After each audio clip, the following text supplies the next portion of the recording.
Hola hermanos, muy buenos días.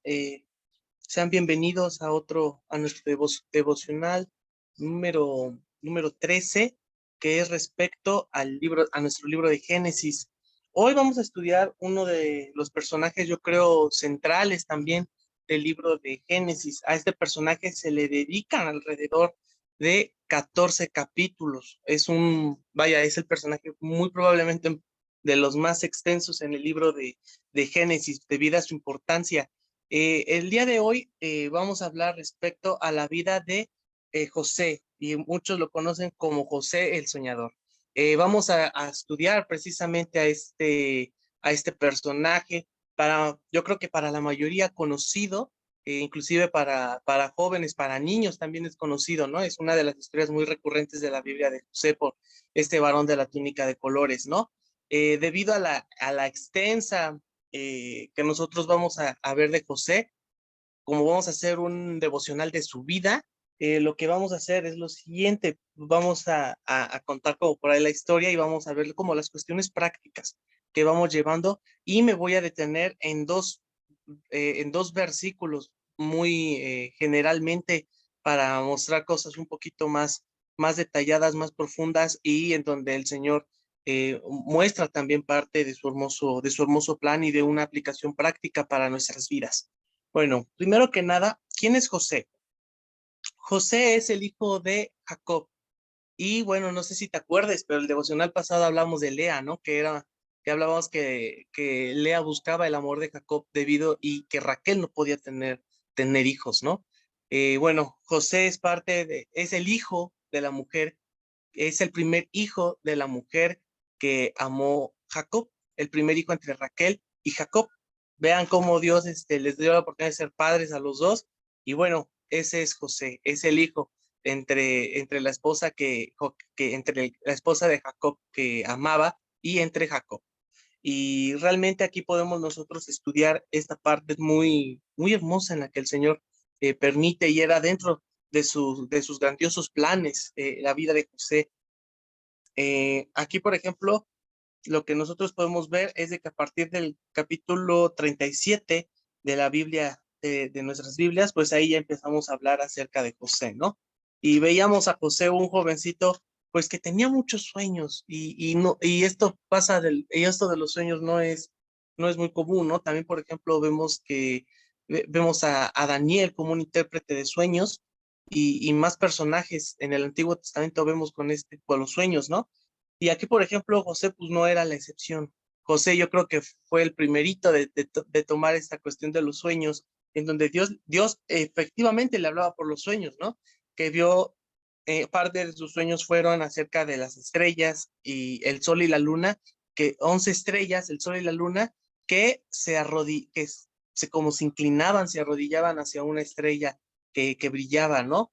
Entonces todos le decían, ¿cómo te hemos de alabar? ¿No? O sea, todos entendiendo que sus 11 hermanos, su padre y su madre, se arrodillarían, ¿no? Y otra también, pues, es la de las espigas, ¿no? El sueño de las espigas, en donde 11 espigas le daban alrededor y le daban reverencia a la espiga de José, ¿no?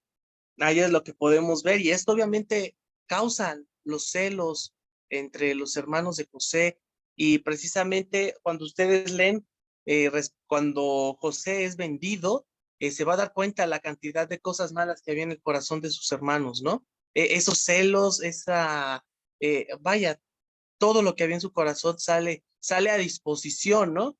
Fíjense primero le dicen, hay que matarlo, o sea, por el coraje le dijeron, hay que matarlo, y por ahí Judá es el que les dice, ¿qué provecho hay en que matemos a nuestro hermano y encubramos su muerte? Venid y vendámosle a los ismaelitas y no sea nuestra mano sobre él, porque él es nuestro hermano, nuestra propia carne, y sus hermanos convinieron con él. O sea, en el versículo 27 del capítulo 37 vemos eso, ¿no? De cómo Judá les dice, no hay que matarlo, pero hay que venderlo. O sea, al menos era para que hubiera dicho, uno pensaría, ¿no? En estos tiempos, que era para que uno dijera, no, ni venderlo ni matarlo, vente con nosotros, ¿no? Pero los celos eran tal que muestran la exposición del corazón, y y precisamente lo venden a una caravana que iba para Egipto, lo venden, y evidentemente José se va en calidad de esclavo.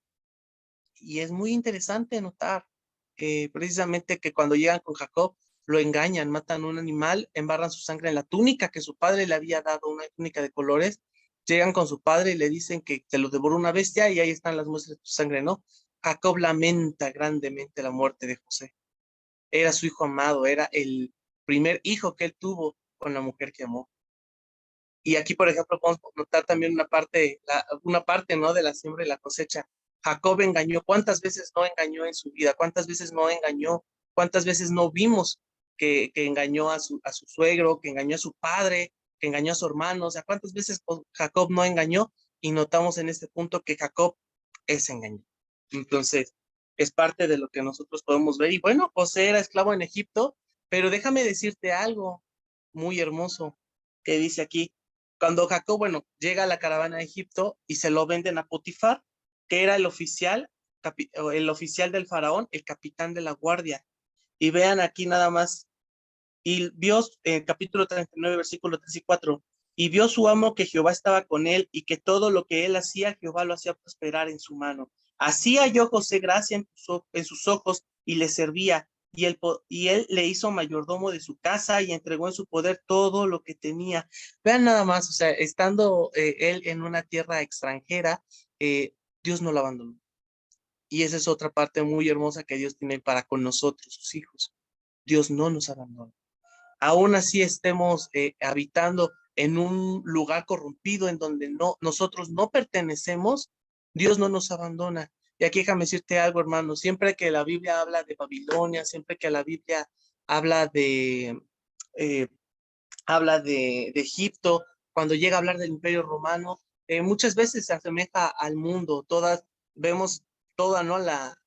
Cómo estaba de corrompido el mundo vemos a Egipto corrompido, vemos a Roma corrompida, vemos a Babilonia corrompida. Sin embargo, nosotros tenemos que habitar en un mundo corrompido. No podemos salir de aquí ya. Hoy no, hermanos.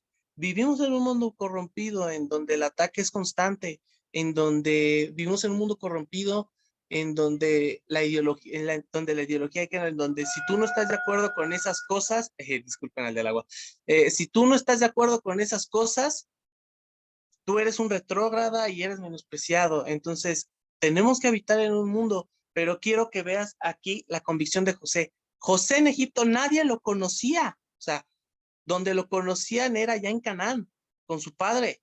Aquí no era conocido. Aquí José podría haber pensado perfectamente, Dios me abandonó. José pudo haber llegado a pensar y decir, Dios me abandonó. Y entonces, como Dios me abandonó, entonces yo abandonar sus mandamientos, o podría pecar contra él, mejor dicho, ¿no? Todavía no estaba la ley. Pero vean nada más, desde 39 al 7. Aconteció después de esto que la mujer de su amo puso sus ojos en José y dijo, duerme conmigo. Y él no quiso y dijo a la mujer de su amo, he aquí que mi señor, refiriéndose a Faraón, no se preocupa conmigo de lo que hay en casa y ha puesto en mi mano todo lo que tiene. No hay otro mayor que yo en esta casa y ninguna cosa me ha reservado sino a ti, por cuanto tú eres mujer. ¿Cómo pues haría yo este gran mal y pecaría contra Dios? Hablando ella a José cada día y no escuchándola a él para acostarse del lado de ella para estar con ella, aconteció que entre él un día en casa para hacer su oficio y no había nadie de los de casa allí. Y ella lo asió por su ropa diciendo, duerme conmigo. Entonces él dejó su ropa en las manos de ella y huyó y salió. Cuando vio ella que le había dejado su ropa en sus manos y había huido fuera, llamó a los de su casa y les habló diciendo, mira, nos ha traído un hebreo para que hiciese burla de nosotros. Vino él a mí para dormir conmigo y yo di grandes voces. Vean nada más, ¿no? Y ahí vemos parte de cómo estaba de corrompido Egipto, ¿no? La mujer del faraón le decía, ¿no? Quédate conmigo, acuéstate conmigo. Eh, y José le dice, no. José tiene la fuerte convicción de decirle, no. Y vean nada más, el versículo 9 es verdaderamente hermoso. ¿Cómo pues haría yo este grande mal y pecaría contra Dios? Aquí José tiene claramente que la fidelidad de Dios permanece y él le permanece fiel a Dios.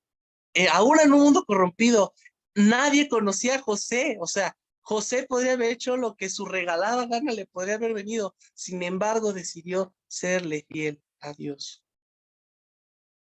Es también una historia en donde hallamos la gracia de Dios, porque aún así él pasando de prisión en prisión, todo sirvió para su bien, y es ahí donde podemos ver en la Biblia, en la vida de José, podemos ver cuando dice, todas las cosas me ayudan para bien.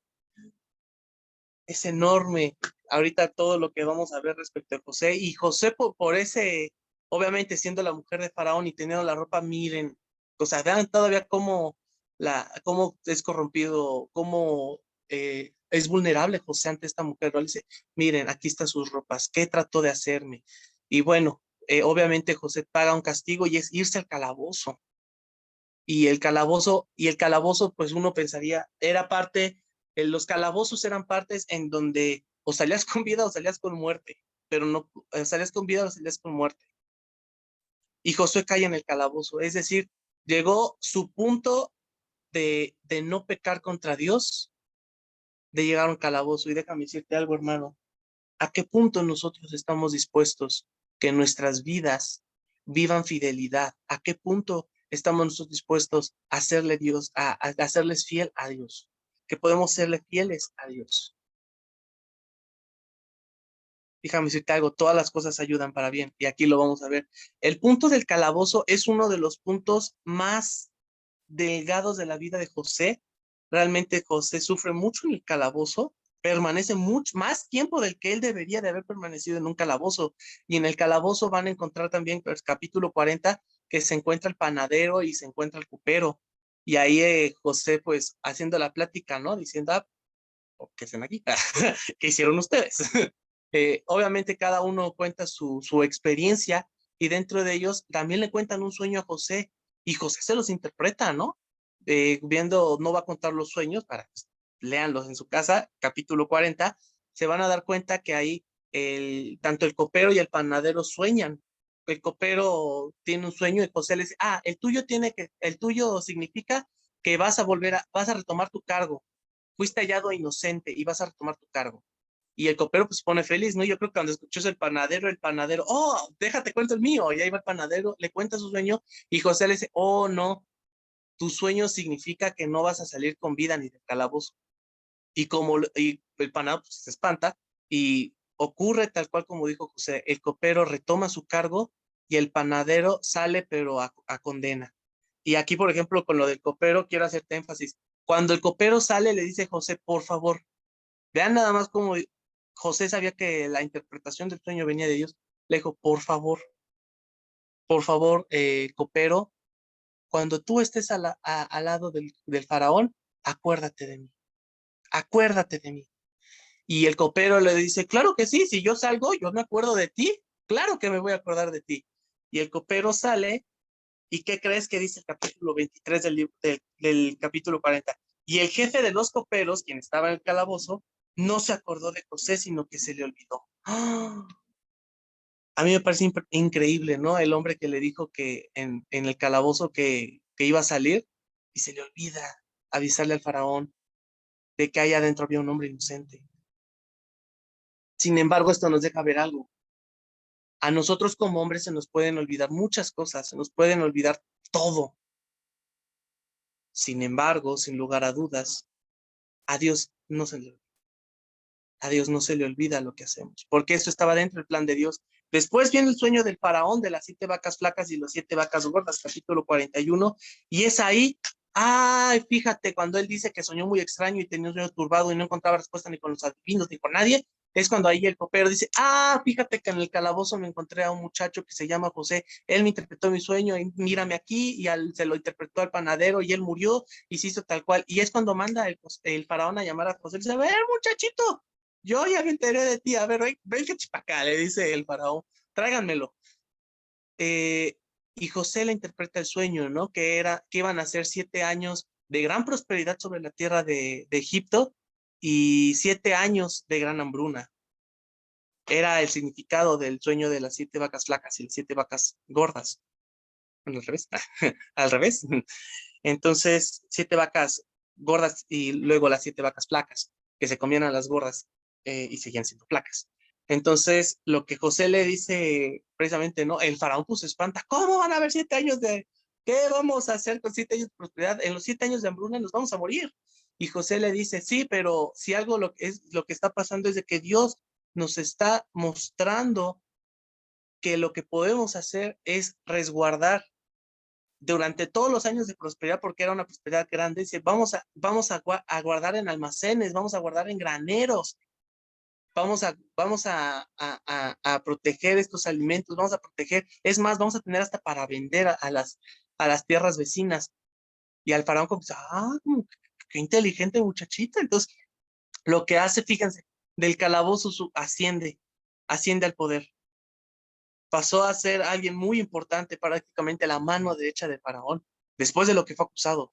Se dan cuenta, es ahí cuando Dios muestra que la fidelidad es de Él, no del hombre, y que Dios siempre paga cuando uno es fiel a Él.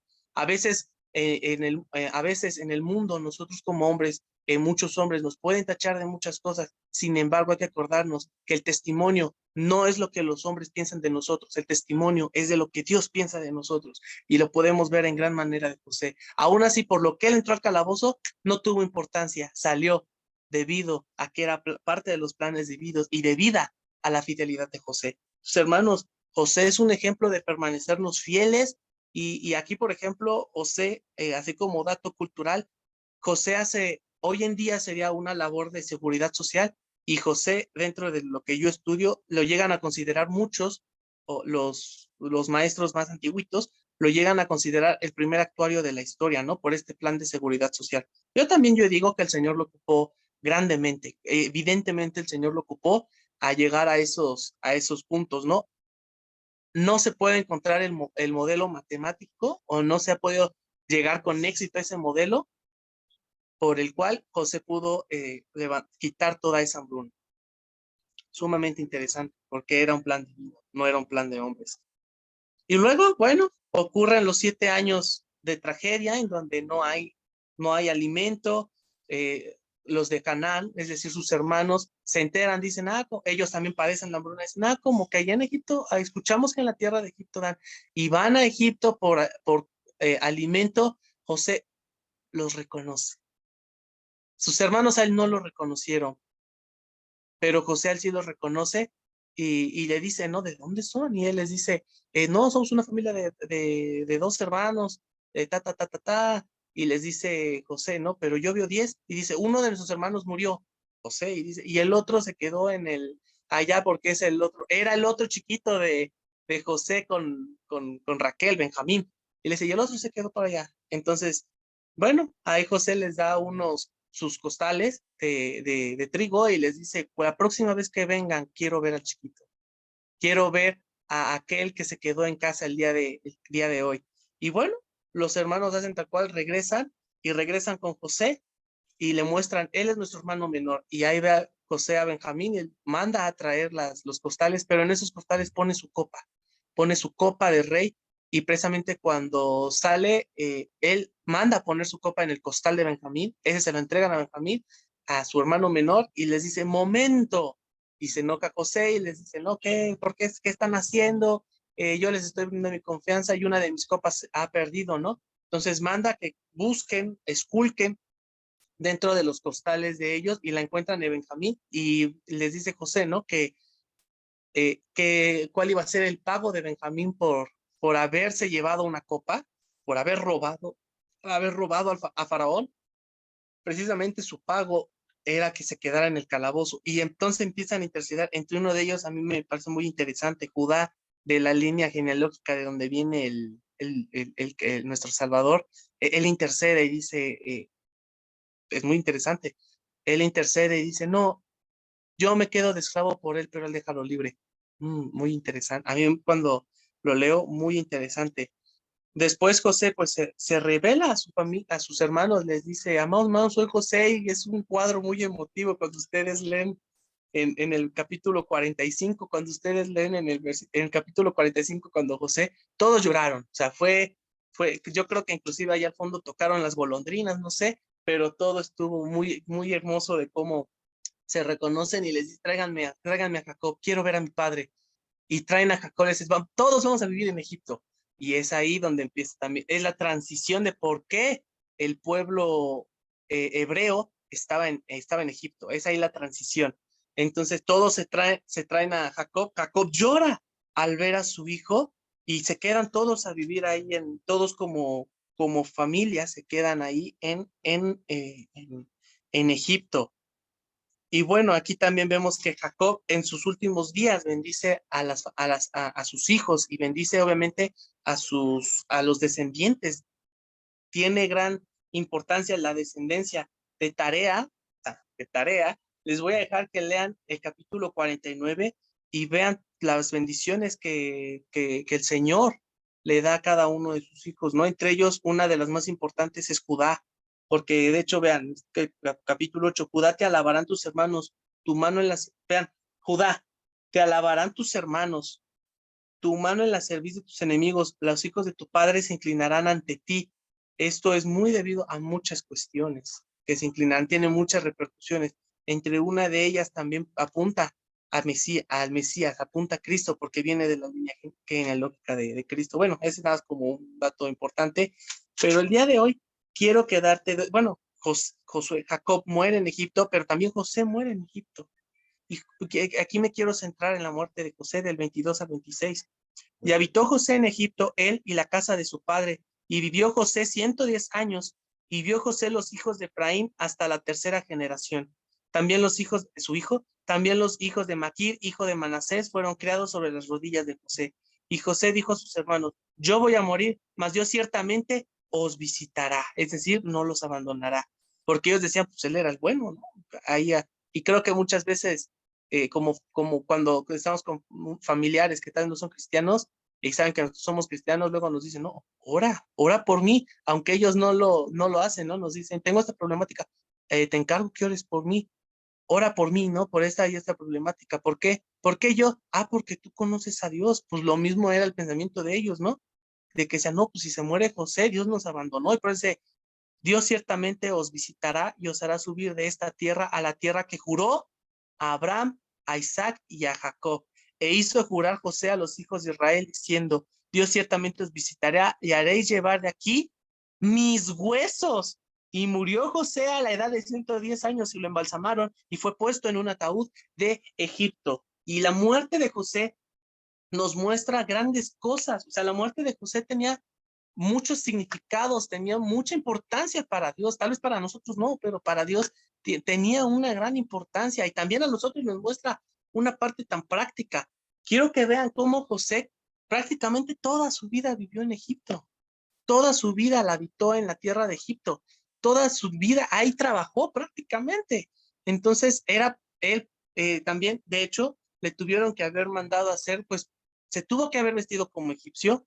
Incluso muchos dicen, no, se llegó a maquillar, los egipcios se maquillaban, llegó a comer de la mesa de los egipcios, llegó a administrar las tierras de Egipto. Sin embargo, su muerte nos deja ver que él nunca se sintió egipcio.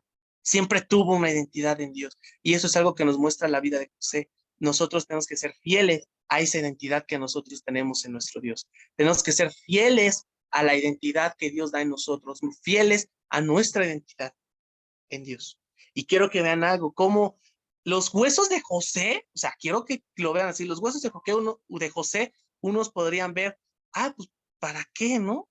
Qué exagerado, que quiere que nos llevemos ahí sus huesos, qué exagerado es este hombre, pero déjame decirte algo, los huesos de José